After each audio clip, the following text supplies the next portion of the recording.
You're never relaxed if you're conning somebody. Somebody said this to me recently, and I just thought it was so true. It's so important. If we want our marketing to be good vibes, we actually have to be relaxed. We actually have to be comfortable in our own skin. Um, because if we are feeling stressed, and by the way, stress can be you're collapsed, but you're trying to get them to love you, or that can be the stress of trying to get them to respect you or value you because you're posturing so much. Neither of those are relaxed. Both of them involve conning people, seducing them, manipulating them. And certainly, if we're actually conning somebody, trying to sell them something that isn't really going to solve their problem, you're not relaxed at all. And then people can feel it, and you can feel it, and it's not sustainable on either side.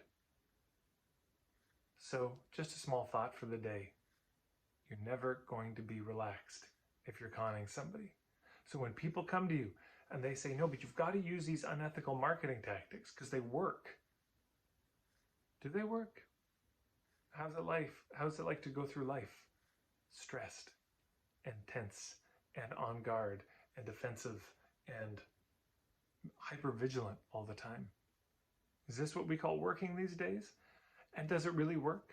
Conning people anyways in the long term? Of course, you know the answer as well as I do.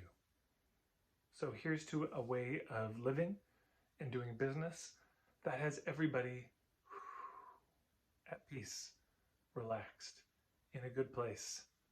That's my wish for you, and certainly for me. Thanks for tuning in.